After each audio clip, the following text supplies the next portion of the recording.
सबैजनालाई जय मसीह। यस नवोदय मण्डलीद्वारा सञ्चालित यस साप्ताहिक अनलाइन सङ्गतिमा जोडिनुभएका सम्पूर्ण व्यक्तित्वजनहरूलाई म स्वागत गर्न चाहन्छु। आउनुहोस् हामी यस सङ्गतिलाई अगाडि बढाउने क्रममा हामी केही कोरस गीतहरूलाई गाउनेछौँ। सुरुमा हामी 41 नम्बरको कोरसलाई गाउनेछौँ।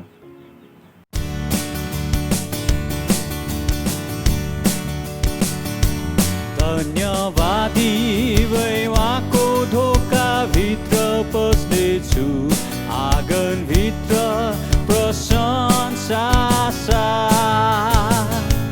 भन्नेछु यो त्यही दिन जो प्रभुले बनाउनु भो।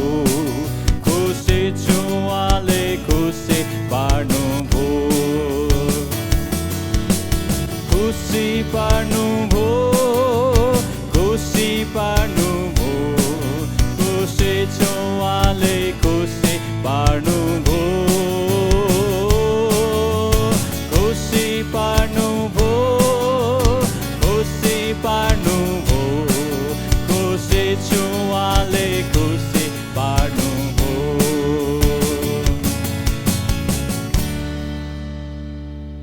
त्यसै गरिकन हामी कोरस नम्बर 46लाई पनि गाउनेछौँ। पर्वतहरूतिर म आफ्नो आँखा उठाउँछु, मलाई गुहार कहाँबाट आउँछ? मलाई गुहार परम प्रभुबाट नै आउँछ, जसले स्वर्ग र पृथ्वी सिर्जनु भो, जसले स्वर्ग र पृथ्वी सिर्जनु भो। कोरसको क्रमलाई यत्तिकैमा राख्दै हामी यस सङ्गतिलाई परमेश्वरको हातमा समर्पण गर्नेछौँ। आउनुहोस् हामी सबैजना मिलेर प्रार्थना गर्नेछौँ ताकि यस सङ्गतिबाट परमेश्वरको महिमा भएको होस्। म प्रार्थनामा अगुवाई गर्नेछु, हामी सबैजना मिलेर प्रार्थना गर्नेछौँ। प्रभु, हामी तपाईँलाई समय धन्यवाद दिन चाहन्छौँ। हामीलाई तपाईँले यसरी फेरि पनि भेला गराउनु भएको छ। यो सुनौलो अवसर तपाईँले हामीलाई दिनुभएको छ। तपाईँको महिमा गर्नको लागि, तपाईँको प्रशंसा गर्नको लागि यो समय जुटाइदिनु भएको लागि धेरै धेरै धन्यवाद। हामी जतिजना भेला भएका छौँ, हामी सम्पूर्ण साथमा पवित्र आत्मा तपाईँ हुनुहुन्छ। तपाईँलाई एकदमै धन्यवाद दिन चाहन्छु। यस सङ्गतिबाट तपाईँको महिमा अनि प्रशंसा भएको होस्। सुरु अन्त तपाईँकै हातमा राख्दै माग्दछु हाम्रो जीवित येशू प्रभुको उच्च अनि पवित्र नाममा, आमेन। हुन्छ, हामी सबैजनाले प्रार्थना गरेका छौँ। आउनुहोस् अब हामी त्यसै गरिकन केही भजन गीतहरूलाई गाउनेछौँ। सुरुमा हामी 253 नम्बरको भजनलाई गाउनेछौँ।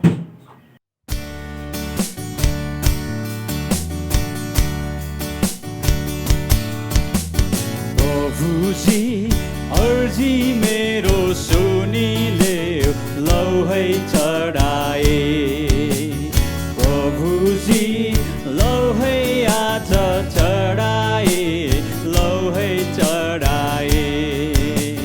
प्रभुजी मनको मैलो धोइदेऊ, लौ है चढाए। संसारै छ पापैले भरेको, संसारै छ पापैले भरेको। धनको लोभमा सबै परेको, धनको लोभमा सबै परेको। लौन बिन्ती आज मैले चढाए, लौन बिन्ती आज मैले चढाए। प्रभुजी लर्जी मेरो सुनिदेऊ, लौ है चढाए। प्रभुजी लौ है आज चढाए, लौ है चढाए। प्रभुजी मनको मैलो धोइदेऊ, लौ है चढाए। संसार रूपी समुद्र चौडा छ,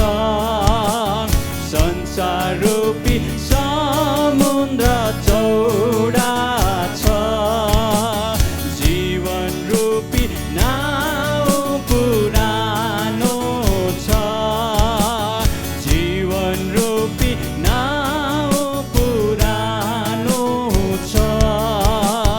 लौ न मेरो नाउलाई पार लगाइदेऊ,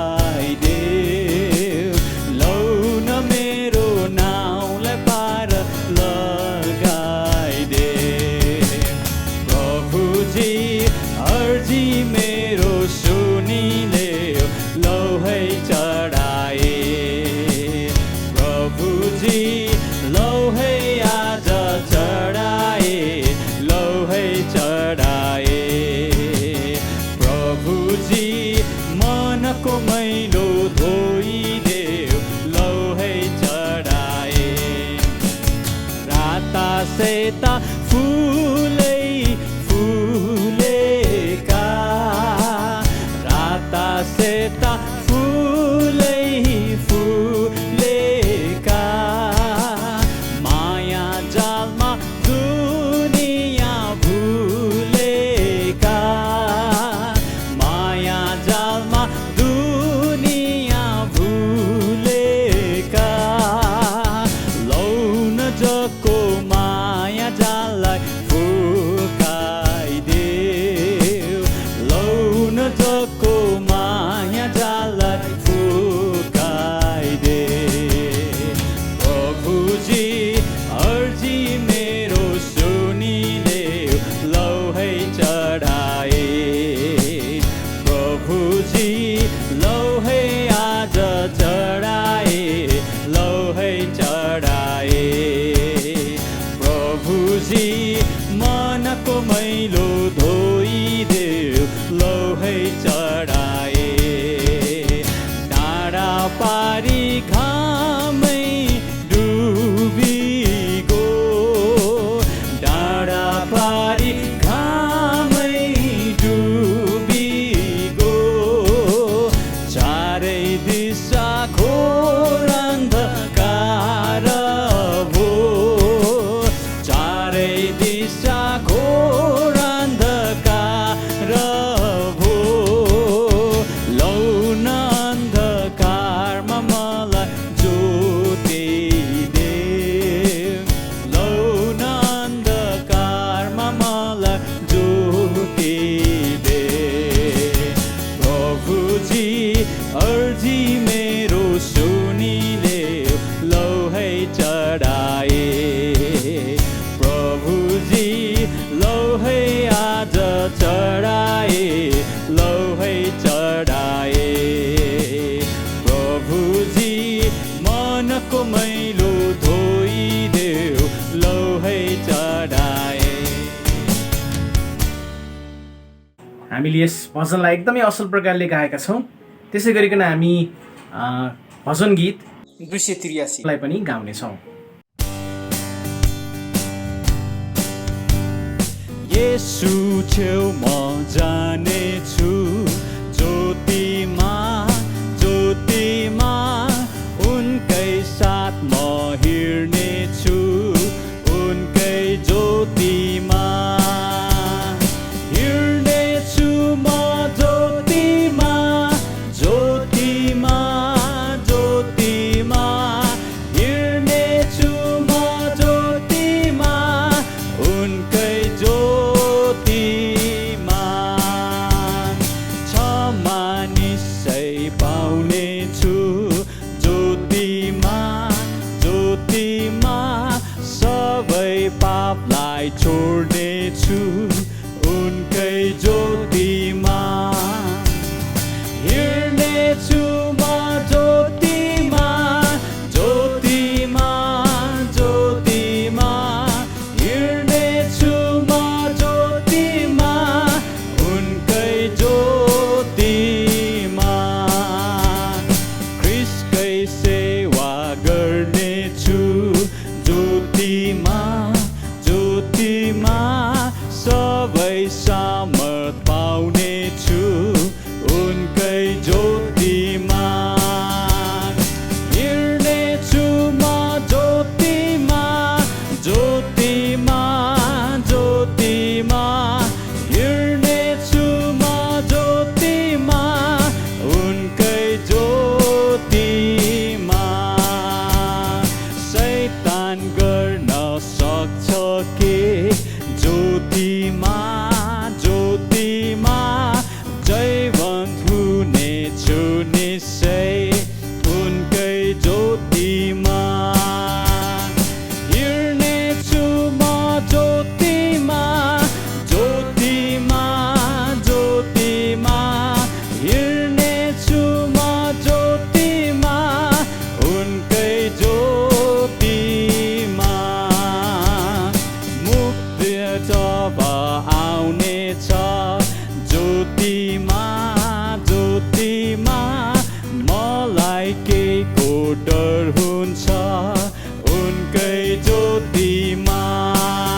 अब कोरस र भजनलाई यत्तिकैमा राख्दै हामी स्तुति अनि आराधनाको समयमा जाँदैछौँ अनि यस समय लिदिनु हुनको निम्ति नवोदय सङ्गीत झुन्डलाई म यो समय दिन चाहन्छु।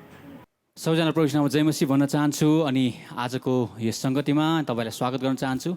हामी स्तुति प्रशंसा अनि आराधनाको समयमा आइसकेका छौँ अनि परमेश्वरलाई उचालौँ, उहाँलाई जय जयका अनि प्रशंसा गरौँ, उहाँलाई महिमा चढाउँ अनि त्यसपछि उहाँको छेउमा नजिकमा गएर है हामी उहाँको चरणमा हामी परौँ। किनभनेदेखि हामी प्रत्येकलाई येशूको खाँचो छ, पवित्र आत्माको शक्तिको खाँचो छ, उहाँको अनुग्रहको खाँचो छ, उहाँको शान्तिको खाँचो छ। हामी प्रत्येकजना उहाँको चरणमा गएर भनौँ कि परमेश्वर पिता मलाई तपाईँको खाँचो छ, मलाई तपाईँको हृदय अनि त्यसपछि तपाईँको पवित्र आत्मालाई अनुभव गर्नु परेको छ है। हामी धेरै कमजोर छौँ अनि हामी धेरै निर्बल अनि त्यसपछि दुःखी छौँ, तर मलाई थाहा छ पवित्र आत्मा परमेश्वर कि तपाईँको छुवाइले, तपाईँको शक्तिले हामी प्रत्येकजनालाई बलियो बनाउँछ। जस्तै त्यो 12 वर्ष रगत बगिराख्ने स्त्रीले जब येशूको कपडालाई छुयो अनि त्यसपछि येशूको त्यो शक्तिले गर्दाखेरि त्यो स्त्री निको भइहाले। अचानक एकदमै त्यो छुनु बित्तिकै ऊ निको भइहाले। त्यस्तै प्रकारले जसरी यो स्त्रीलाई येशूको खाँचो थियो, हामी प्रत्येकजनालाई पनि येशूको खाँचो छ। किनभने येशूले हामीलाई अनुग्रह दिनुहुन्छ, चङ्गाइ दिनुहुन्छ, उहाँले हामीलाई शक्ति दिनुहुन्छ अनि पवित्र आत्माले हामी प्रत्येकलाई बलवन्त बनाउनुहुन्छ। आउनुहोस् हामी परमेश्वरलाई उचालौँ, उहाँलाई जे काने प्रशंसा गरौँ, उहाँलाई महिमा चढाउँ, उहाँको नाउँको आराधना गरौँ। आउनुहोस्।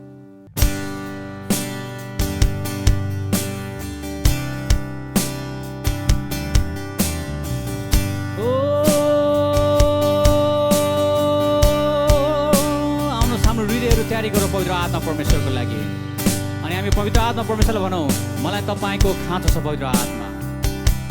म दुःखित छु प्रभु, मेरोमा चिन्ता अनि फिक्री छ परमेश्वर पिता, म टुटिएको छु पवित्र आत्मा, तर मलाई तपाईँको खाँचो छ प्रभु। किनभने तपाईँले मलाई शक्ति दिनुहुन्छ, तपाईँले मलाई सामर्थ्य दिनुहुन्छ, तपाईँले मलाई शान्ति दिनुहुन्छ, तपाईँले मेरो इच्छाहरू पुरा गरिदिनुहुन्छ अनि मेरो अभावलाई पवित्र आत्मा परमेश्वर प्रशस्ततामा तपाईँले परिणत गर्नुहुन्छ प्रभु। हालेलुया। ओ मलाई तपाईँको खाँचो छ, प्रेमको बढाउनु, सिंहासनबाट आउनु हो, नदी प्रेमको बढाउनु। हे येशू मलाई तपाईँको खाँचो छ, मलाई तपाईँको खाँचो छ। यस लोर्ड हालेलुया। प्रेमको बढाउनु, सिंहासनबाट आउनु हो, नदी प्रेमको बहाउनु। हे येशू तपाईँको उपस्थितिमा डोर्याउनु होस् मेरो हृदय आत्मा, छुनु होस् नयाँ आशा भरोसा, यहाँ चङ्गाइ र मुक्ति दिनु हो। मलाई तपाईँको खाँचो छ, प्रेमको बढाउनु, सिंहासनबाट आउनु हो,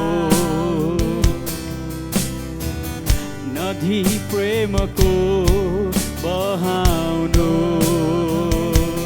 हे येशू तपाईँको स्वतन्त्रभित्र लानु होस् मेरो हृदय आत्मा, फुकाउनु होस्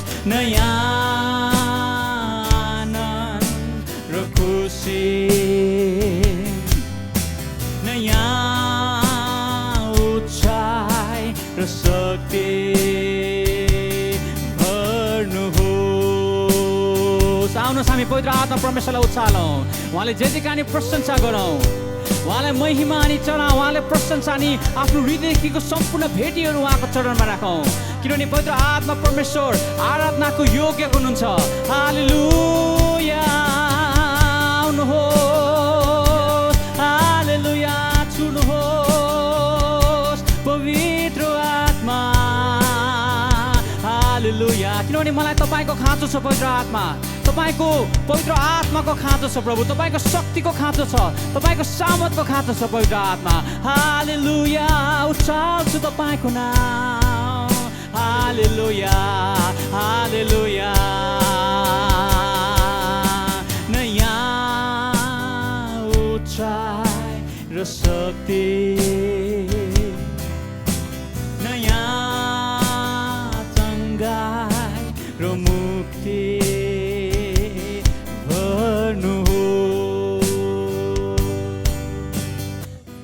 मलाई तपाईँको खाँचो छ यसलो, प्रेमको बढाउनु, सिंहासनबाट आउनुहोस् यसु, नदी प्रेमको बहाउनुहोस् हे यसु। साँच्चै नै पवित्र आत्मा तपाईँको खाँचो छ प्रभु, तपाईँको अनुग्रहको, तपाईँको महिमाको खाँचो छ परमेश्वर। हालेलुया, आउनुहोस् हाम्रो हृदयहरू तयारी गरौँ अनि परमेश्वरलाई आराधना गरौँ, परमेश्वरलाई महिमा चढाउँ, परमेश्वरलाई जे जे कहानी प्रशंसा अनि महिमा अनि आराधनाको भेटी चढाउँ, किनभने त उहाँ महान हुनुहुन्छ, उहाँ प्रशंसाको योग्यको अनि आराधनाको योग्यको हुनुहुन्छ। ओ यस लोर्ड, हालेलुया,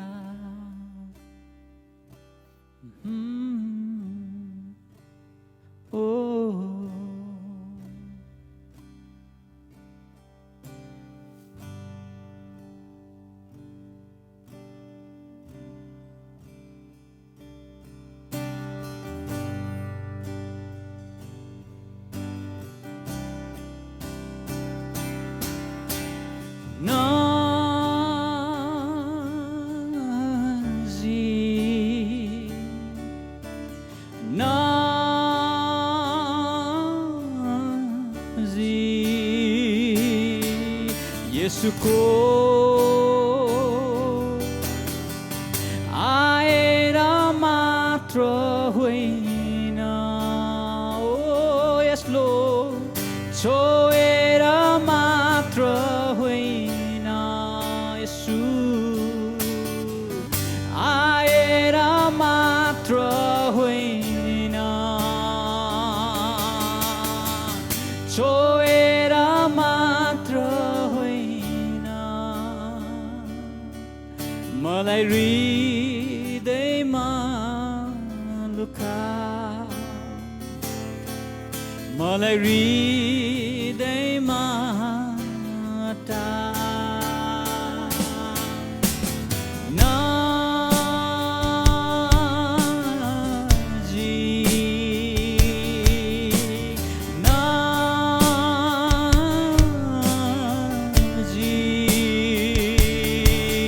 यसुको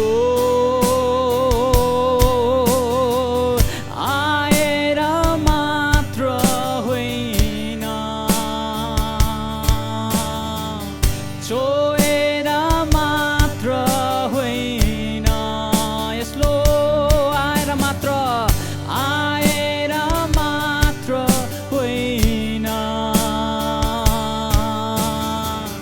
छोएर मात्र होइन, मलाई हृदयमा लुका, मलाई हृदयमा तपाईको यसलो,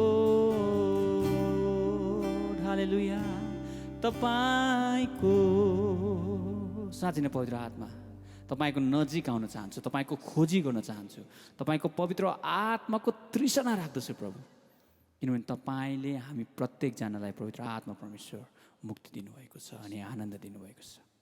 तपाईँलाई जय जयकार अनि प्रशंसा अनि आराधना गर्दै यो सम्पूर्ण स्तुति प्रशंसा अनि आराधनाको बेरी तपाईँको चरणमा राख्दै माग्दछु प्रभु येशू ख्रीष्टको नाममा, आमेन। नवोदय सङ्गीत झुन्डलाई एकदमै धेरै धेरै धन्यवाद दिँदै आउनुहोस् अब हाम्रो नवोदय मण्डलीको साप्ताहिक गतिविधि सूचनाहरूलाई सुन्नेछौँ। अनि यस समय लिइदिनु हुनको निम्ति हाम्रो आदरणीय डिकन दीपक घिमिरे दाजुलाई म यो समय दिन चाहन्छु। यहाँहरू सबैलाई जय मसी। आजको यस अनलाइन सेवामा यहाँहरू सबैलाई स्वागत गर्न चाहन्छु।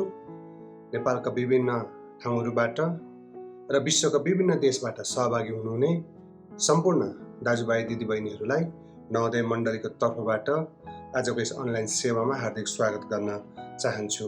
सदा जस्तै केही सूचनाहरू लिएर हजुरको बिचमा उपस्थित भएको छु। हाम्रो शनिबारको सेवा बिहान 10 बजे अनलाइनबाट भइराखेको छ। हजुरहरू समयमा उपस्थित भइकन सहभागी भइदिनु हुन अनुरोध गर्न चाहन्छु। अन्य सेवाहरू हामीले हालको लागि स्थगित गरेका छौँ, त्यो पनि हजुरहरूलाई जानकारी गराउन चाहन्छौँ। हाम्रो बाल सङ्गति प्रत्येक शनिबार बिहान 8:30 बजेदेखि जुम एपमा सञ्चालन भइराखेको छ। हजुरहरूले आफ्नो नानीहरूलाई विशेष बाल सङ्गतिमा सहभागी गराइदिनु हुन पनि म विनम्र अनुरोध गर्न चाहन्छु। जवान सङ्गति प्रत्येक शनिबार बेलुकी 5 बजेदेखि 6 बजेसम्म जुम एपमा सञ्चालन भइराखेको छ। हजुरहरू जो जति जवान हुनुहुन्छ यो जवान सङ्गतिमा सहभागी भइदिनु हुन पनि म अनुरोध गर्न चाहन्छु। दिदीबहिनी सङ्गति प्रत्येक दिन आइतबारदेखि शुक्रबारसम्म बिहान 8 बजेदेखि 9 बजेसम्म मेसेन्जरमा सञ्चालन भइराखेको छ। हजुरहरू आमा दिदीबहिनीहरू विशेष गरिकन दिदीबहिनी सङ्गतिमा सहभागी भइदिनु हुन पनि म अनुरोध गर्न चाहन्छु। दशांश भेटी जो सङ्कलन गरेर राख्नु भएको छ, आफ्नो नजिकको सम्बन्धित अगुवाहरूलाई बुझाइदिनु हुन पनि अनुरोध गर्न चाहन्छु। साथै हजुरले मण्डलीमा लगेर दिन पनि सक्नुहुन्छ र हजुरले आफ्नै घरमा बोलाएर यो भेटी दशांश दिन पनि सक्नुहुनेछ। यस कार्यको लागि मण्डलीका पास्टर हिमाल थापाज्यूलाई हजुरले सम्पर्क गर्न सक्नुहुनेछ र भाइ सुरज नेपालीलाई पनि हजुरहरूले सम्पर्क गर्न सक्नुहुनेछ। उहाँहरू आएर हजुरको घरबाट नै दशांश भेटी सङ्कलन गर्नुहुनेछ। विभिन्न देशमा रहनुभएका हाम्रा दाजुभाइ दिदीबहिनीहरूको सुरक्षाको लागि सदा जस्तै निरन्तर प्रार्थना गरिदिनु हुन म अनुरोध गर्न चाहन्छु। यो परिस्थितिमा डाक्टर, नर्स, स्वास्थ्यकर्मी र सुरक्षाकर्मीको सुरक्षाको लागि पनि निरन्तर प्रार्थना गरिदिनु हुन म विनम्र अनुरोध गर्न चाहन्छु। नवोदय मण्डली र यससँग आबद्ध शाखा मण्डलीका सदस्यहरूलाई कुनै पनि समस्या भएमा हामी अगुवाहरूलाई तुरुन्त सम्पर्क गर्नुहुन म सदा जस्तै आज पनि अनुरोध गर्न चाहन्छु। साथै हजुरको नजिकमा जो अगुवा हुनुहुन्छ उहाँलाई पनि हजुरले सम्पर्क गर्न सक्नुहुनेछ। देशको विषम परिस्थिति छ, यो परिस्थिति सहज भएको होस् र यसमा परमेश्वरले सबै कुरा सहज गरिदिनु भएको होस्। यो भाइरसका महामारीहरूलाई अनि बाढीका कुराहरूलाई, पहिरोका कुराहरूलाई परमेश्वरले एकदम नियन्त्रणमा राखेर उहाँको सुरक्षा सबैलाई दिनुभएको होस् भनेर पनि प्रार्थना गरिदिनु हुन म विनम्र अनुरोध गर्न चाहन्छु। यसै गरिकन आज सङ्गति पश्चात 1 बजे कार्यकारी समितिको मिटिङ छ। हजुरहरू जो जति कार्यकारी समितिका अगुवाहरू हुनुहुन्छ हजुरहरू 1 बजे हाम्रो मण्डली भवनमा उपस्थित भइदिनु हुन पनि म विनम्र अनुरोध गर्न चाहन्छु। धेरै कुराहरू छलफल गर्नुपर्नेछ अनि यसकारण हजुरको उपस्थितिको हामी एकदमै आशा गरेका छौँ अनि तपाईँहरूको उपस्थिति गराइदिनु हुन पनि म विनम्र अनुरोध गर्न चाहन्छु।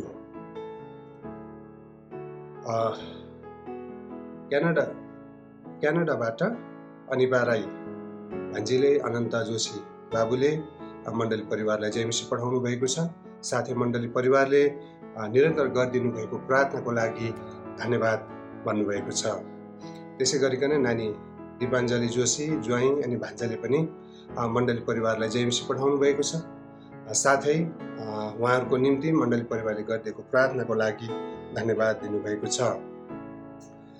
हुन्छ, आजको सूचना मसँग यति नै छ। बिरामीहरूको सूचना केही आएको छैन र पनि हामीलाई थाहा छ धेरैजना घरमा अनि हस्पिटलमा बिरामी अवस्थामा हुनुहुन्छ। उहाँहरूको चङ्गाइको लागि मण्डली परिवारले निरन्तर प्रार्थना गरिदिनु हुन पनि म विनम्र अनुरोध गर्न चाहन्छु। हुन्छ, आजको सूचना यति नै छ र हजुरको केही सूचना भए हामीलाई बिहिबार भित्रमा उपलब्ध गराइदिनु हुन पनि म आज फेरि हजुरहरूलाई यो अनुरोध गर्न चाहन्छु। मण्डली परिवारलाई फेरि पनि जयमसी भन्दै आजको सूचनाबाट बिदा हुन चाहन्छु। जयमसी। दाजुलाई एकदमै धेरै धेरै धन्यवाद, हामीलाई सूचना सुनाइदिनु भएको छ। आउनुहोस्, अब हामी भेटी दशंश हाम्रो सम्पूर्ण हाम्रो आम्दानीबाट हामी परमेश्वरलाई हामी दिनेछौँ अनि त्यो भेटी उठाउने क्रममा हामी 304 नम्बरको गीतलाई पनि गाउनेछौँ।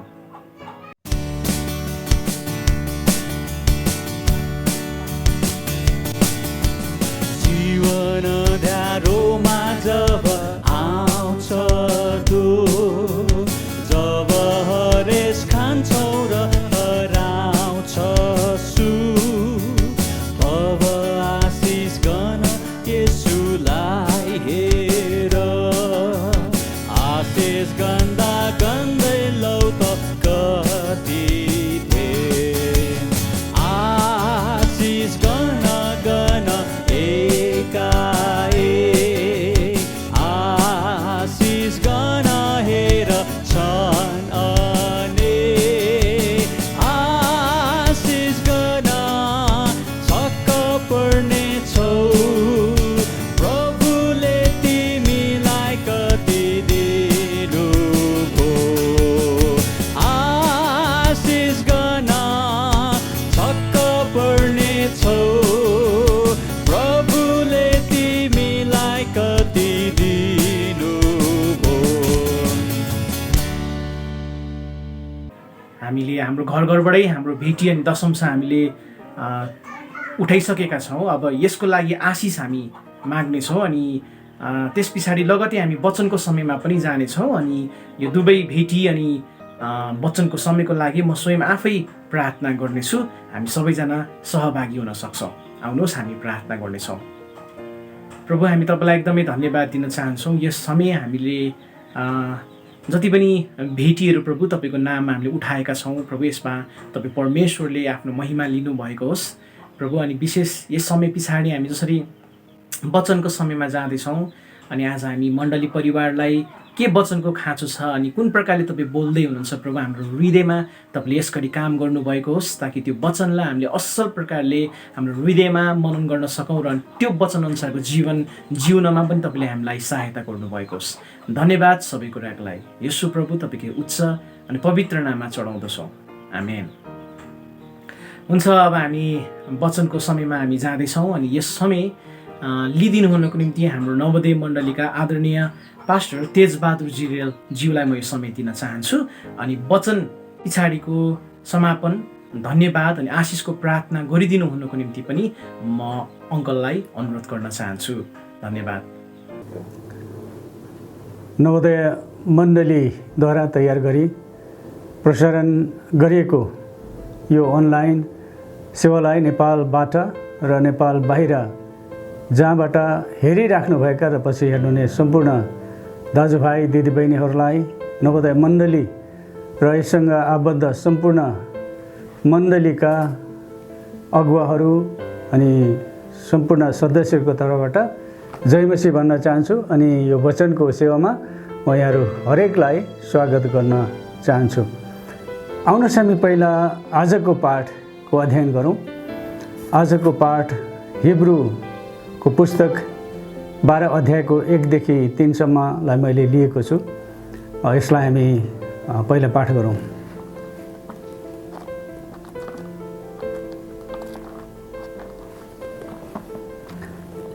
यसरी लेखिएको छ, यसकारण यतिका साक्षीहरूको ठुलो बादलले हामीलाई घेरिराखेको हुनाले हर किसिमका बोझ र हामीलाई सजिलैसित अल्झाउने पापलाई पन्छाएर हाम्रा सामुन्ने राखिदिएको दौड धैर्य साथ दौडौँ। हाम्रा विश्वास सुरु गर्नुहुने र पुरा गर्नुहुने येशूलाई हेरौँ, जसले उहाँको सामुन्ने राखिदिएका आनन्दको निम्ति अपमानलाई केही जस्तो नठानी क्रुसको कष्ट भोग्नुभयो र परमेश्वरको सिंहासनको दाहिनेपट्टि विराजमान हुनुहुन्छ। पापीहरूबाट उहाँको विरुद्धमा भएका यतिका विवादहरू सहनु हुनेलाई विचार गर र तिमीहरू शिथिल नहो अनि हरेस नखाओ। मैले हिब्रू 12को 1 देखि 3 को खण्डलाई हामी सबैको निम्ति अध्ययन गरेँ। यो खण्डमा र पछि कतिवटा पदहरूमा आधारित रहेर आज म तपाईहरुसँग येशूलाई हेर्नु, अघि लुकिङ टु जिसस भन्ने विषयमा बोल्न गइराखेको छु। येशूलाई किन हेर्ने, यो प्रश्न धेरैसो व्यक्तिको हातमा मनमा हुन सक्छ अनि यो प्रश्न धेरैसो व्यक्तिको मनमा हुन सक्छ। अनि अहिले यो सुन्दै गर्दा तपाईको मनमा पनि यो प्रश्न हुन सक्छ, येशूलाई मानिसले किन हेर्ने? येशूलाई हामीले धेरै कुराको निम्ति, धेरै कुराको उपमान, नमुना, उदाहरणको निम्ति हामीले हेर्न सक्छौँ। तर समयको कारणले गर्दाखेरि, समयको छोटो कारणले गर्दाखेरि आज म यहाँहरूसँग पाँचवटा बुँदा चाहिँ येशूलाई हेर्नुपर्ने 5वटा कारण अथवा 5वटा बुँदा म छोटकरीमा भन्न चाहन्छु। पहिलो कुरो चाहिँ के हो भनेदेखि येशूलाई हामीले अथवा येशूलाई मानिस जातिले किन हेर्नुपर्छ? येशूलाई मैले छानेको 5वटा बुँदाहरूमध्ये एउटा बुँदा चाहिँ के हो भनेदेखि विश्वास योग्यताको निम्ति, विश्वास योग्यताको एउटा नमुनाको रूपमा हामीले येशू प्रभुलाई हेर्नु पर्दछ। दोस्रो कुरो, उहाँ आज्ञाकारिताको एउटा सिद्ध नमुना हुनुहुन्छ, त्यसकारण त्यसको नमुनाको निम्ति पनि हामीले उहाँलाई हेर्नु पर्दछ। तेस्रो कुरो, नम्रताको एउटा असल नमुना ख्रीष्ट हुनुहुन्छ अनि हामीले नम्रताको बारेमा पनि हामीले उहाँलाई हेर्न पर्दछ, नम्रताको नमुनाको बारेमा। चौथो कुरो, उहाँ चाहिँ समर्पणताको एउटा असल नमुना हुनुहुँदछ। र पाँचौँ र अन्तिम कुरा चाहिँ के हो चाहिँ उहाँ चाहिँ पवित्रताको नमुना हुनुहुँदछ। उहाँलाई हेर्नुपर्ने येशू तपाईँ र मेरो निम्ति थुप्रै कुराको निम्ति नमुना हुनुहुँदछ। तर मैले यहाँलाई अगाडि नै अवगत गराएँ, 5वटा नमुनाको विषयमा मैले आज यहाँसँग वचनको सेवाको बेलामा केही बोल्ने जमर्को गरेको छु।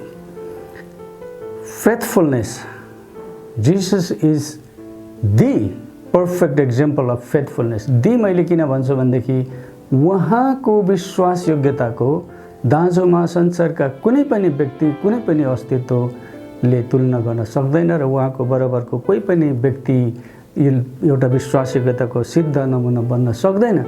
तर ख्रीष्ट येशू प्रभु चाहिँ विश्वास योग्यताको सिद्ध नमुना हुनुहुँदछ। मैले हिब्रूकै धेरैसो अहिलेको खण्डहरू मैले हिब्रूकै पुस्तकबाट लिएको छु।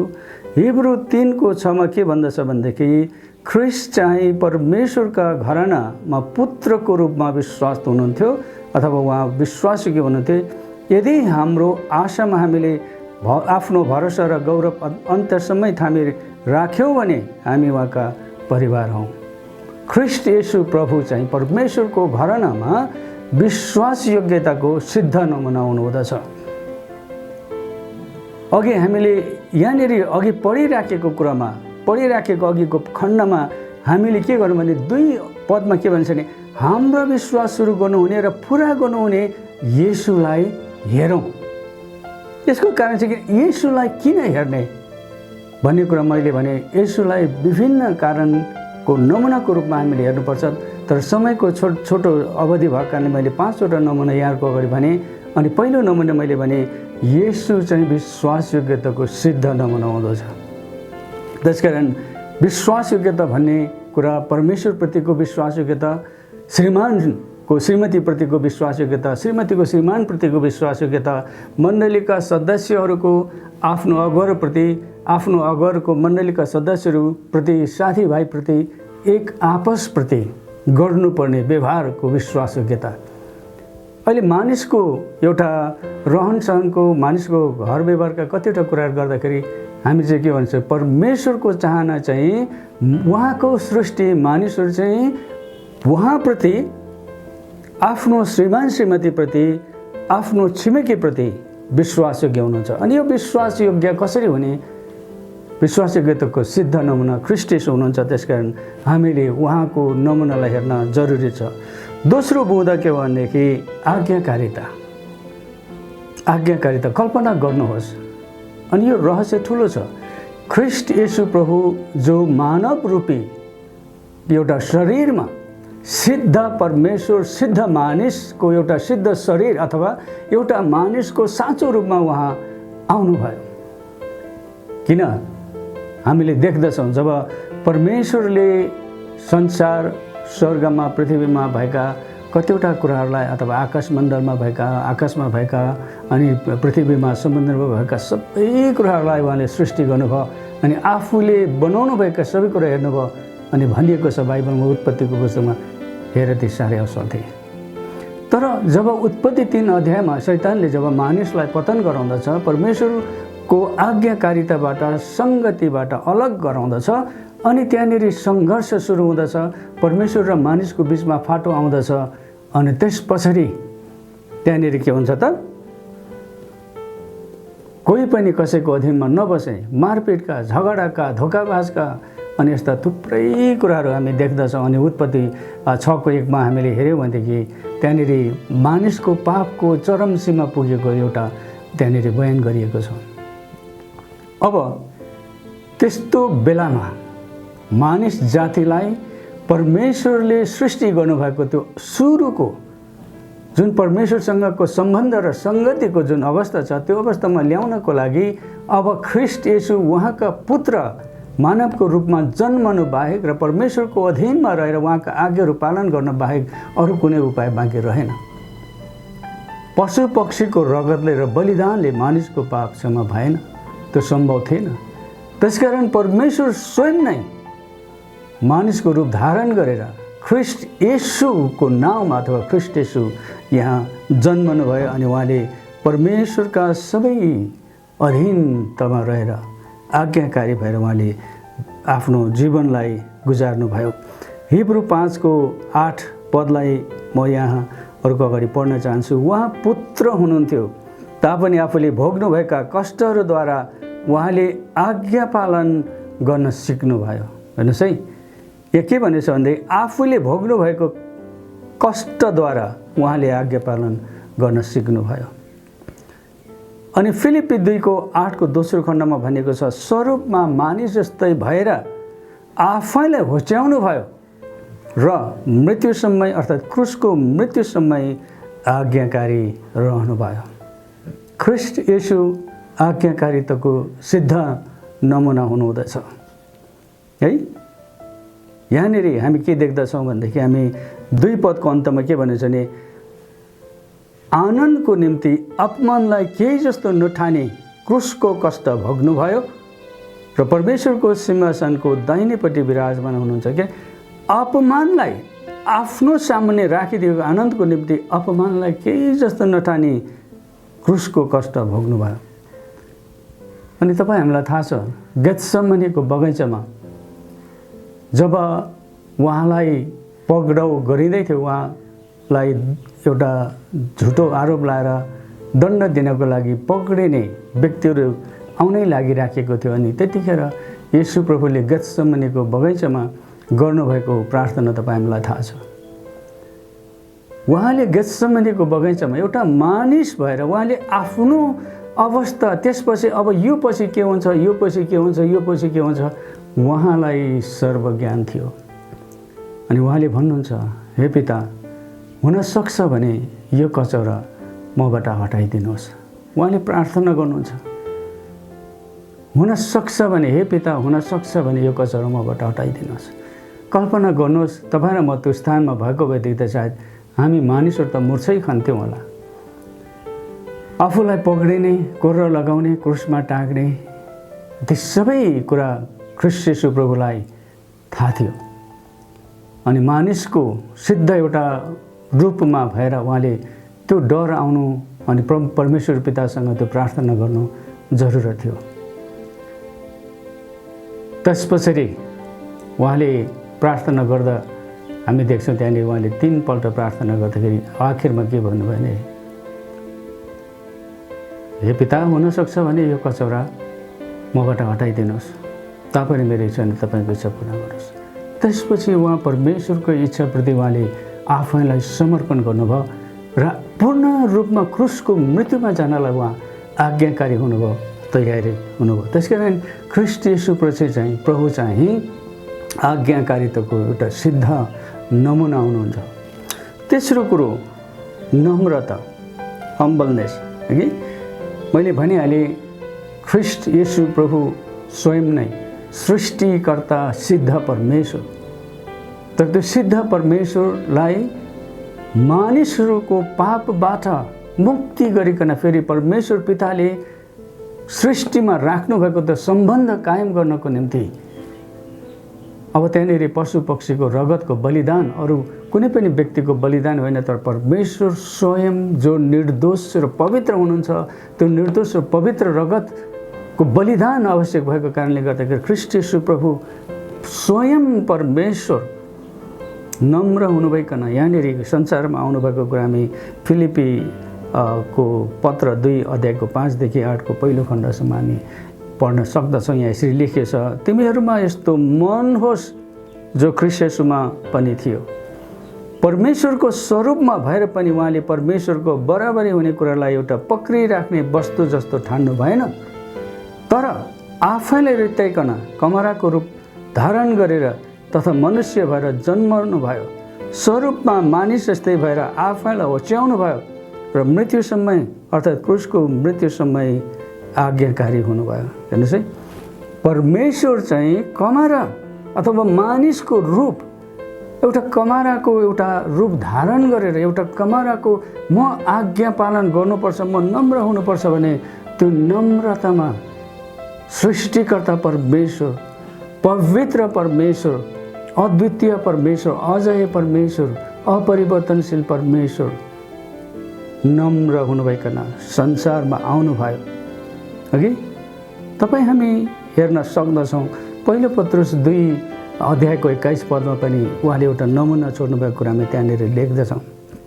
अनि यसै गरिकन यूहन्नाले लेखेको सुसमाचार 13 अध्यायको 14 र 15, तिमीहरूका प्रभु र गुरु भइकन मैले तिमीहरूका गोडा धोएको छु भने तिमीहरूले पनि एक अर्काका गोडा धुनुपर्छ, किनकि मैले तिमीहरूलाई एउटा उदाहरण दिएको छु र जसो मैले तिमीहरूका निम्ति गरेँ तिमीहरूले पनि त्यसै गर। यो मानिसको हृदयले बुझ्नै नसक्ने, कुनै पनि मानवीय स्वभावले गर्न नसक्ने काम ख्रीष्ट येशू प्रभुले गर्नुभएको छ। सृष्टिकर्ता, चेलाहरूका मालिक र गुरु, अनि उहाँले न्यूरनु भइकन पालै पाला चेलाको गोडा धुनुभएको। यो हम्बलनेस, यो नम्रता मरुन्जेल पनि संसारका मानिसहरूले, म आफैले पनि यो नमुना पछ्याउन सक्दिनँ, किनकि ख्रीष्ट येशू जति नम्र हुनुभयो म त्यो नम्रतामा आफूलाई ढाल्न सक्छु जस्तो मलाई कहिले पनि लाग्दैन। तर सकेसम्म प्रभुको अनुग्रहमा, पवित्र आत्माको नम्रतामा एउटा सेवकको हिसाबले काम गर्ने आशा र काम गर्ने इच्छा चाहिँ मैले राखेको छु। ख्रीष्ट येशू प्रभु नम्रताको पनि सिद्ध नमुना हुनुहुँदछ। अब चौथो बुँदातिर म आज जान चाहन्छु र विशेष गरिकन आज म यो विषयमा चाहिँ अलिकति अरू 3-4वटा बुँदा भन्दाखेरि यो समर्पणताको विषयमा अलिकति जोड दिन चाहन्छु अथवा अलिकति बढी समय दिन चाहन्छु। म चौथो बुँदा म प्रवेश गर्न चाहन्छु। यहाँनिर सबमिसनका कुरा, समर्पणताको कुरा। ख्रीष्ट येशू समर्पणता एउटा सिद्ध नमुना हुनुहुन्छ। हामी परमेश्वरप्रति अघि आफू जवाबदेही हुनुपर्ने व्यक्तिहरूप्रति आफ्नो आदरणीय व्यक्तित्वहरू, आमा बुवा, गुरुबा गुरुआमाहरू, शिक्षक शिक्षिकाहरू प्रति हामी कसरी एउटा आज्ञाकारी अथवा समर्पित, कसरी उहाँहरूको आज्ञालाई, उहाँहरूको राम्रो निर्देशनलाई एउटा पालना गर्नको लागि समर्पण कसरी गर्ने, यसको लागि पनि म हिब्रू 5 अध्यायको 7 पदलाई पाठ गर्न चाहन्छु। येशू आफ्नो शारीरिक जीवनमा हुनुहुँदा उहाँलाई मृत्युबाट बचाउन सक्नुहुनेलाई उहाँले बडो क्रन्दन र आँसुसहित प्रार्थना चढाउनु भयो अनि आफ्नो भक्तिपूर्ण समर्पणको कारणले उहाँको प्रार्थना र नम्र निवेदन सुनियो। अनि यो समर्पणको कुरा गर्दाखेरि पवित्र धर्मशास्त्रको अरू कतिवटा खण्डमा पनि लेखिएको छ। उदाहरणको लागि एउटा दुईटा पद म यहाँहरूलाई भन्न चाहन्छु। पहिलो पत्रुस 5 अध्यायको 6 पद, पहिलो पत्रुस 5 अध्यायको 6 पदलाई हामी रोमी 12 अध्यायको 1 पदलाई तपाईँ हामीले हेर्न सक्दछौँ। हगि त्यहाँनिर एउटा समर्पणको कुरा, त एउटा जिउँदो बलिदान दिने कुरा त्यहाँनिर हामी देख्न सक्दछौँ। हगि अनि यो जिउँदो बलिदान भन्ने कुरा यहाँ जुन ख्रीष्ट येशू परमेश्वरले आफैलाई हगि समर्पण गर्नुभयो, है आफैलाई समर्पण गर्नुभयो। अनि यहाँ के भनिएको छ भने यो हिब्रू 11 अध्यायमा विश्वासको योद्धा स्त्री र पुरुषहरूको त्यहाँनिर बयान गरिएको छ। अनि त्यसको 12 अध्यायको सुरुमा यसकारण भन्ने शब्दबाट सुरु भएको छ। अनि यहाँ के भनेको छ भने समर्पणताको यसकारण यतिका ठुलो, यसकारण साक्षरको ठुलो बादलले हामीलाई घेरिराखेको हुनाले हर किसिमको बोझा हामीलाई सजिलैसित अल्झाउने पापलाई पन्छाएर हाम्रो सामुन्ने राखिदिएको दौड धैर्य साथ दौडौँ। जो व्यक्ति समर्पित छैन उसलाई दिएको जिम्मा उसले पुरा गर्न सक्दैन। किनभनेदेखि आफूलाई दिएको जिम्मा पुरा गर्नलाई, आफूलाई दिएको बलवट पुरा गर्नलाई, आफ्नो अगाडि राखिदिएको दौड सिध्याउनको लागि, त्यो कुरा गर्नको निम्ति हरेक व्यक्ति समर्पित हुनुपर्दछ। उसको सबै कुरा त्यहाँनिर उसको विचारदेखि लिएर, उसको योजनादेखि लिएर, उसको समयदेखि लिएर, उसको एउटा भावनादेखि लिएर सबै कुरा चाहिँ आफूलाई दिएको जिम्मा पुरा गर्नलाई, आफूलाई दिएको बलवट पुरा गर्नलाई समर्पण गर्नुपर्दछ। ख्रीष्ट येशू समर्पणताको पनि सिद्ध नमुना हुनुहुँदछ। कि उहाँ ख्रीष्ट येशू चाहिँ समर्पणताको पनि सिद्ध नमुना हुनुहुँदछ। म यो विषयमा अलिकति फर्केर आउन चाहन्छु। म 5औं बुँदामा म प्रवेश गरेँ, होलिनेस अफ प्रियोरिटी। ख्रीष्ट येशू प्रभु चाहिँ पवित्रताको पनि सिद्ध नमुना हुनुहुँदछ। कि यसलाई पनि म परमेश्वरको पवित्र वचनबाट नै यहाँहरूको अगाडि यो प्रमाण राख्न चाहन्छु। हिब्रूको पत्र यो विशेष 14 देखि 16 सम्म हेर्न हुन्छ, तर म हिब्रू 4 अध्यायको 15 लाई चाहिँ पाठ गर्न चाहन्छु। हाम्रा प्रधान पूजारी हाम्रो दुर्बलतामा हामीसँग सहानुभूति देखाउन नसक्ने हुनुहुन्न, तर हामी जस्तै उहाँ सबै कुरामा परीक्षित हुनुभयो र पनि पाप रहित हुनुहुन्थ्यो। देख्नुहुन्छ, उहाँ सिद्ध परमेश्वर, सिद्ध मानिस उहाँ संसारमा आउनुभयो। मानिसका सम्पूर्ण स्वभाव, पाप गर्न सक्ने सम्भावना, पाप गर्न सक्ने सबै स्वभावहरू ख्रीष्ट येशूमा थियो मानिस भएको कारणले गर्दाखेरि। तर उहाँ सिद्ध परमेश्वर हुनुभएको कारणले गर्दाखेरि मानिसको स्वरूपमा, सम्पूर्ण रीतिले मानिसको स्वभावमा जन्मनु भए पनि, मानिसले भोग्नुपर्ने कष्टहरू, दुःखहरू, अनुभवहरू उहाँले भोग्नु भए पनि, तर उहाँले पाप चाहिँ कहिले पनि गर्नु भएन। उहाँ पाप रहित रहनुभयो। अनि ख्रीष्ट येशू प्रभु चाहिँ सिद्ध पवित्र हुनुहुन्थ्यो। त्यही कारणले गर्दाखेरि मानिस जातिको सारा संसारको पाप उठाइ लैजानको लागि परमेश्वरले एउटा सिद्ध बलिदानको निम्ति परमेश्वरको थुमाको निम्ति उहाँलाई पठाउनु भयो। अनि ख्रीष्ट येशू पवित्र हुनुहुन्थ्यो र उहाँको बलिदान त्यही कारणले गर्दै परमेश्वरको दृष्टिमा ग्रहणयोग्य भयो। उहाँको रगतको बलिदानको कारणले, क्रुसको मृत्युको कारणले गर्दाखेरि उहाँ क्रुसमा मारिनु भयो। त्यसपछि उहाँ गाडिनु भयो अनि धर्मशास्त्र अनुसार तेस्रो दिनमा परमेश्वरले उहाँलाई पुनर्जीवित पार्नुभयो र ख्रीष्ट येशू सदा सर्वदाको निम्ति जीवित हुनुहुँदछ। त्यो पवित्रता ख्रीष्ट येशूको जीवनमा थियो, यद्यपि उहाँ मानिसको रूपमा आउनुभयो। त्यस कारणले गर्दाखेरि ख्रीष्ट येशू चाहिँ पवित्रताको पनि सिद्ध नमुना हुनुहुँदछ। मैले यहाँसँग यो 5वटा बुँदा ख्रीष्ट येशूलाई हेर्ने अथवा ख्रीष्ट येशूतिर हेर्ने विषयमा कुरा गर्दै गर्दाखेरि हामीले किन हेर्ने? ख्रीष्ट येशूलाई हेर्नको निम्ति धेरै कारणहरू छन् अनि समयको एउटा छोटो अवस्थाले गर्दाखेरि मैले 5वटा कुरा यहाँको अगाडि प्रस्तुत गरेँ। ख्रीष्ट येशूलाई हामीले के गर्नुपर्छ?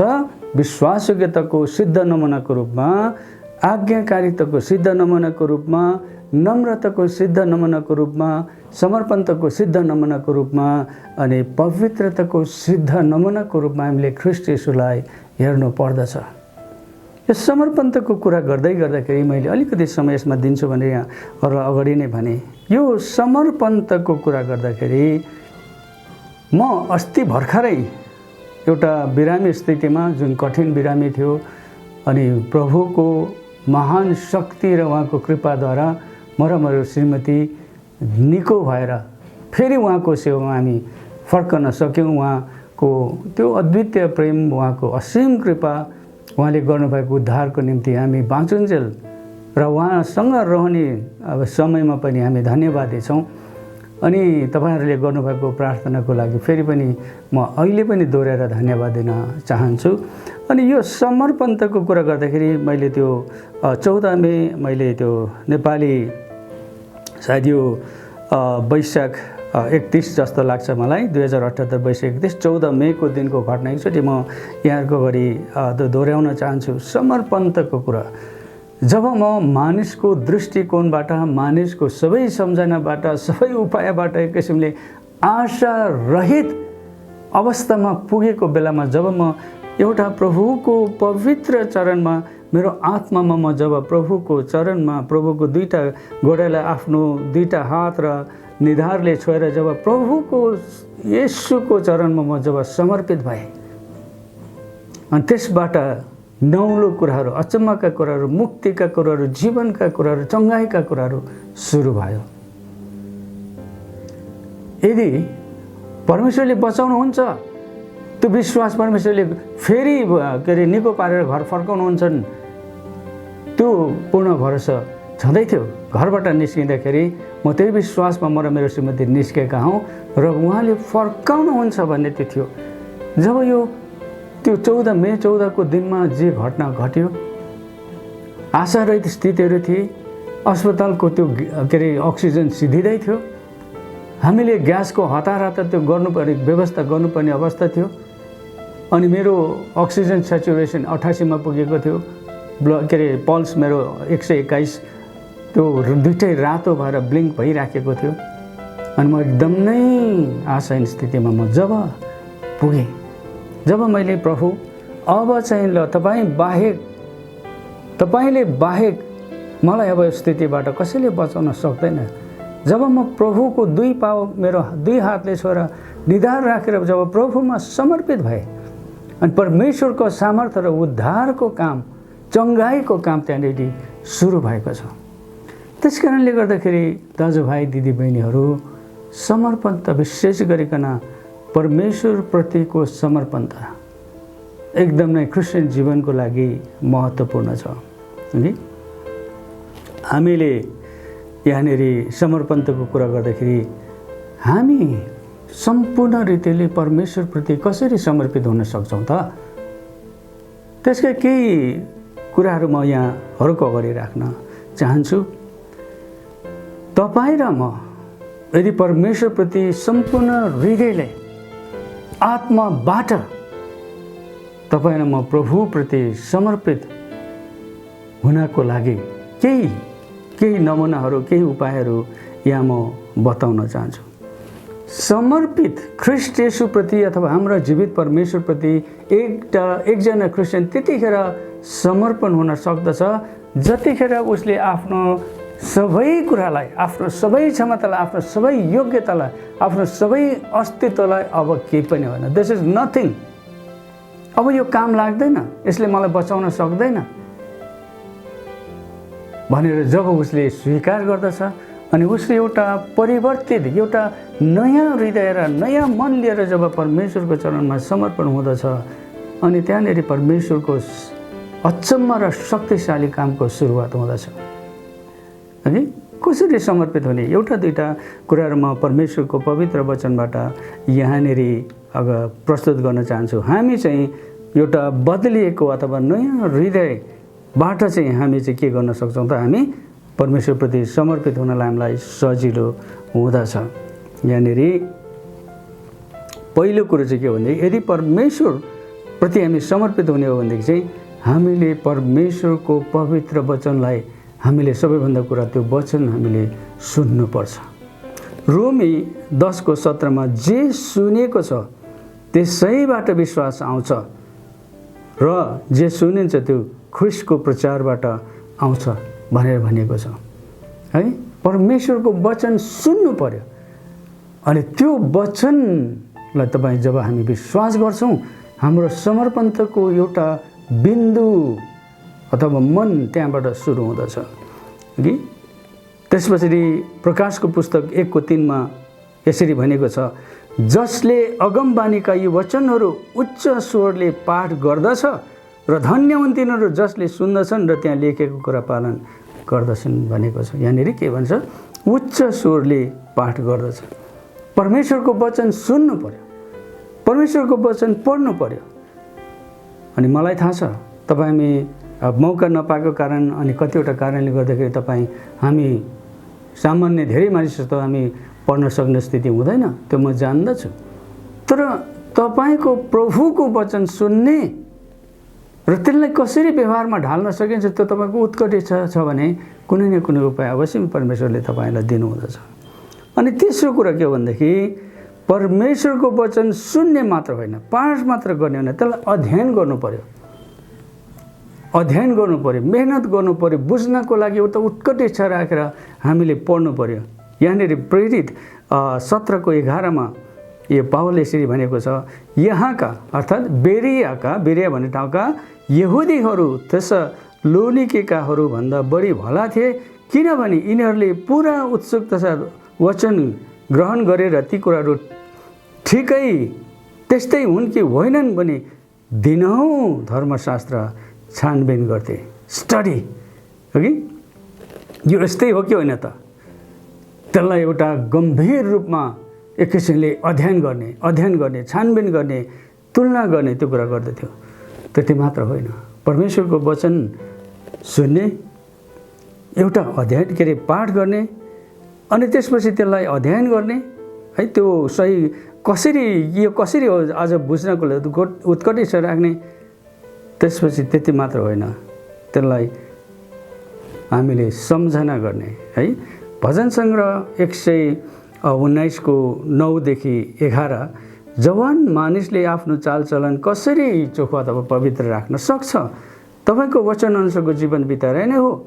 म आफ्नो सम्पूर्ण हृदयले तपाईँलाई खोज्छु, तपाईँका आज्ञाहरूबाट मलाई बहकेर जान नदिनुहोस्, तपाईँको विरुद्धमा पाप नगरौँ भनेर तपाईँको वचन मैले मेरो हृदयमा सुरक्षित राखेको छु। पाठ गर्नु, त्यसलाई अध्ययन गर्नु, एक किसिमले के भन्नुभयो के भए, सबैभन्दा पहिलो कुरो चाहिँ सुन्नु पर्यो, पाठ गर्नु पर्यो, है, त्यसपछि अध्ययन गर्नु पर्यो अनि स्मरण गर्नु पर्यो। अनि हाम्रो मण्डलीमा सायद अरू पनि मण्डलीमा यो अभ्यास छ होला, हाम्रो बाल सङ्गतिको एउटा बालबालिकाहरूलाई शिक्षकहरूले उमेर अनुसार उनीहरूलाई कमसेकम पनि एउटा पद अथवा 2टा पद, है, यो उमेर अनुसार सायद फरक पर्छ होला, हाम्रो बालबालिकाहरूलाई नवोदय मण्डलीका बाल सङ्गतिका शिक्षकहरूले बाइबलको पद कण्ठ गर्नको लागि, मेमोराइज गर्नको लागि, सम्झना गर्नको लागि, याद गर्नको लागि पाठ दिएको हुन्छ। अनि कतिजना साना साना भाइ बहिनीहरूले उत्सुकताका साथ ती पाठहरू बाइबलका पदहरू भनिराखेको हुन्छन्। म यसो भन्दै गर्दा अन्यथा अर्थ तपाईँहरूले नलाउनु होला। हामी हुनसक्छ धेरै वर्ष विश्वास गरेका कति हामी पाका मानिसहरूले भन्दा सायद के अरे साना साना भाइ बहिनीले बढी बाइबलका पदहरू सम्झेका होलान्, कण्ठ गरेका होलान्। अनि यहाँबाट हामीले सिक्नुपर्ने पाठ चाहिँ के हो भने जब तपाईँलाई प्रभुको वचनको स्मरण जब तपाईँलाई कण्ठ आउँछ नि कि अनि त्यतिखेर चाहिँ तपाईँलाई त्यो परिस्थितिसँग जुझ्नको लागि, परिस्थितिसँग सामना गरेर स्थिर हुनको लागि, विजयी हुनको लागि परमेश्वरको वचनको खण्ड अथवा पदहरू कण्ठ गर्न जरुरत छ। मैले थुप्रैचोटि तपाईँलाई के अरे मैले कण्ठ गरेका अथवा परमेश्वरले बोल्नुभएका पदहरू मैले यहाँहरूलाई कुरा गर्दै गर्दाखेरि वचनको सेवा गर्दै गर्दाखेरि भनेको छु। भजन सङ्ग्रह 50:15 सङ्कष्टको दिनमा मलाई पुकार, म तँलाई छुट्याउने छु र तैँले मेरो महिमा गर्नेछस्। यसै 41:10 है त यसैले भनेको छ नडर किनकि म तेरा परमेश्वर हुँ। निरुत्साहित नहो किनकि म तेरा नडर किनकि म तँसित छु। निरुत्साहित नहो किनकि म तेरा परमेश्वर हुँ। म तँलाई बलियो पार्नेछु, म तँलाई सहायता गर्नेछु, म मेरो धार्मिकताको दाहिने हातले तँलाई सम्हाल्नेछु। हगि अनि यस्तै गरिकन अस्तिको बिरामीको स्थितिमा पनि परमेश्वरले ती कुराहरू सम्झेका कतिवटा पदहरू परमेश्वरले मलाई मेरो हृदयमा ल्याउनु भयो। अनि एकपछि अर्को गर्दै त्यो फुलको मालामा त्यो फुलको थुङ्गाहरू यसरी गुथिएको अथवा यसरी गाँसेको जस्तै गर्दै गर्दै परमेश्वरले मलाई मेरो सम्झनामा भएका ती पदहरू एकपछि अर्को गर्दै यसरी मेरो के अरे घाँटीमा त्यो फुलको माला गुथेको जसरी यसरी गरिसकेपछि म ती पवित्र वचनका ती पदहरूको कारणले म एक किसिमले त्यो भित्र म बन्धित भएँ। अनि विजयको, चङ्गाईको, सामर्थ्यको अनुभव त्यतिखेर हुन्छ। तपाईँ र मैले परमेश्वरको वचन सुन्ने मात्र होइन, पाठ गर्ने मात्र होइन, त्यसलाई साँचो रहेछ अथवा के भन्न खोजेको छ त अध्ययन गर्ने मात्र होइन, त्यसलाई तपाईँ र मैले सक्दो स्मरण गर्नु पर्यो कि जो आत्मिक युद्धको लागि यो चाहिँ के हो त आत्मिक तरवार हो। परमेश्वरको वचन आत्माको तरवार हो। अनि दुष्ट परिस्थितिहरूमा, कठिन परिस्थितिहरूमा दुष्टैका विरुद्धमा लड्दाखेरि तपाईँ र मलाई ती कुराहरू याद छ भनेदेखि, कण्ठ छ भने ती कुराको हतियार चलाएर हामी अगाडि बढ्न सक्दछौँ कि। अब यो सम्बन्धमा कुरा गर्दै जाँदाखेरि एउटा चाहिँ मनन गर्ने कुरा कि हामीले त्यसलाई मनन गर्नुपर्छ। सम्झना गर्यो, कण्ठ गर्यो, त्यसपछि सोचिराख्ने, मनन गरिराख्ने कि भजनसँग 1:2 परमप्रभुको व्यवस्थामा नै त्यो खुसी रहन्छ। त्यो व्यक्ति जसले परमेश्वरको व्यवस्थामा विश्वास गर्दछ, अध्ययन गर्दछ, परमप्रभुको व्यवस्थामा नै त्यो खुसी रहन्छ र त्यसले दिन रात उहाँकै व्यवस्थामा मनन गर्दछ। अब यी 5वटा कुराहरू मैले जो यहाँहरूको अगाडि भने, यो 5वटा अभ्यास त्यसो गऱ्यौँ भनेदेखि तपाईँ र मलाई एउटा समर्पित जीवन कि परमेश्वरप्रतिको समर्पणता, श्रीमानको श्रीमतीप्रतिको समर्पणता, श्रीमतीको श्रीमानप्रतिको समर्पणता, अनि व्यक्तिको समाजप्रति, देशप्रतिको समर्पणता, यी सबै कुराहरू परमेश्वरको वचन सुन्दाखेरि, पाठ गर्दाखेरि, अघि त्यसलाई अध्ययन गर्दाखेरि, कण्ठ गर्दाखेरि अनि मनन गर्दाखेरि त्यो कुरा सम्भव छ। अब म सारांशमा आजको येशूलाई हेर्ने भन्ने यो पाठको मैले त्यो 5वटा बुँदा फेरि पनि दोहोऱ्याउन चाहन्छु। अन्तमा ख्रीष्ट येशू प्रभु चाहिँ विश्वासिकताको सिद्ध नमुना हुनुहुन्छ, उहाँ आज्ञाकारिताको सिद्ध नमुना हुनुहुन्छ, उहाँ नम्रताको सिद्ध नमुना हुनुहुन्छ, उहाँ समर्पणताको सिद्ध नमुना हुनुहुन्छ, उहाँ पवित्रताको सिद्ध नमुना हुनुहुन्छ।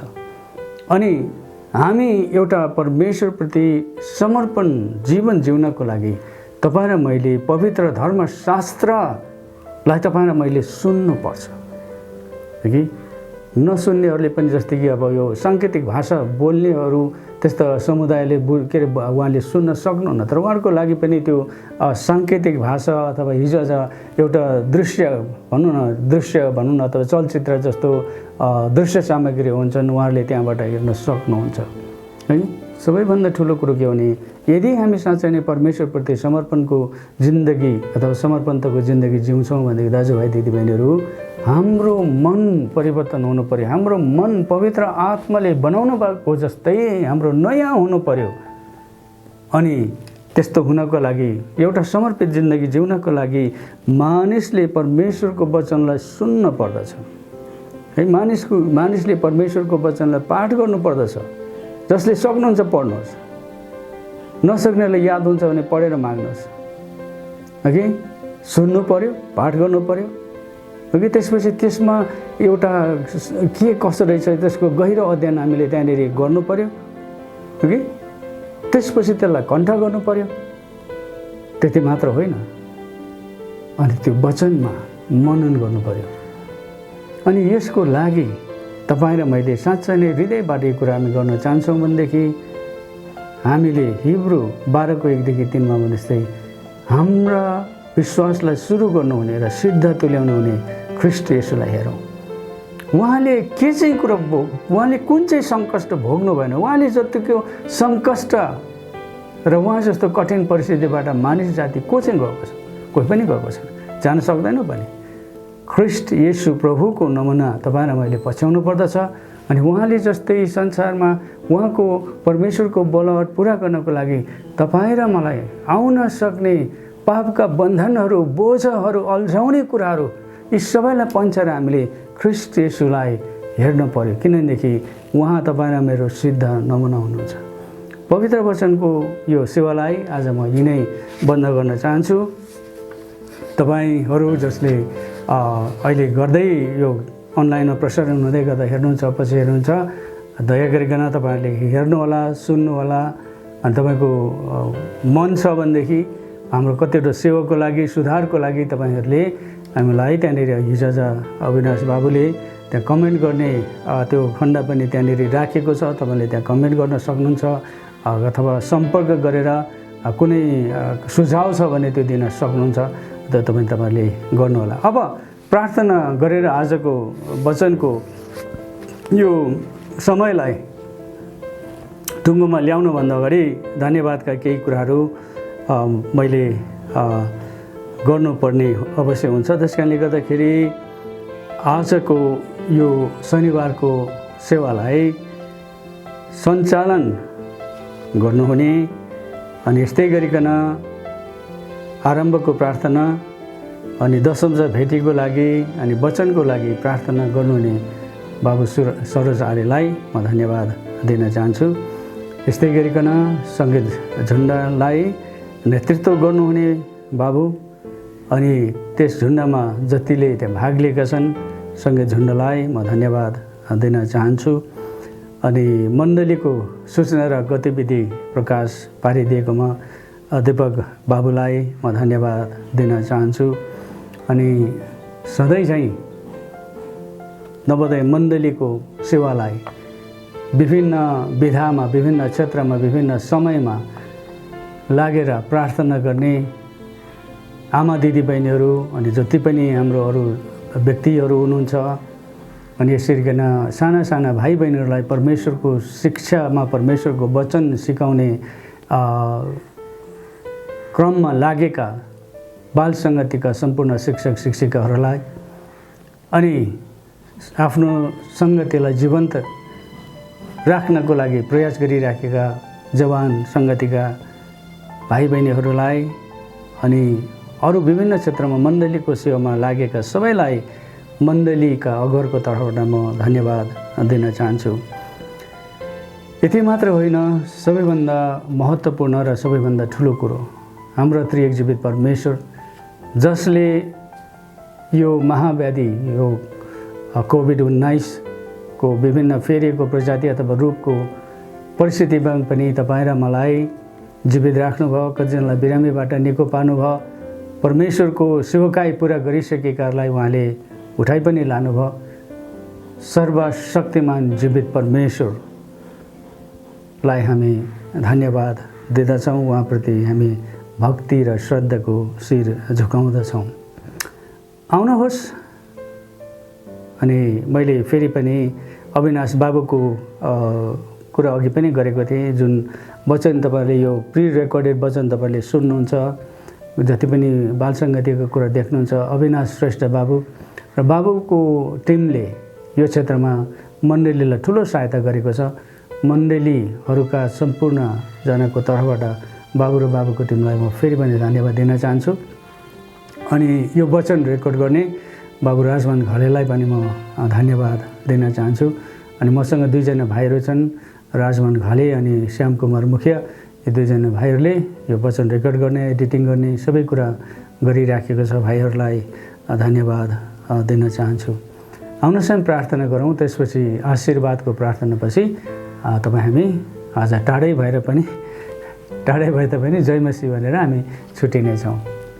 सर्वशक्तिमान परमेश्वर पिता र पुत्र र पवित्र आत्मा त्रिएक जीवित परमेश्वर, आजको शनिबार पनि नेपाल देशको यो ठाउँबाट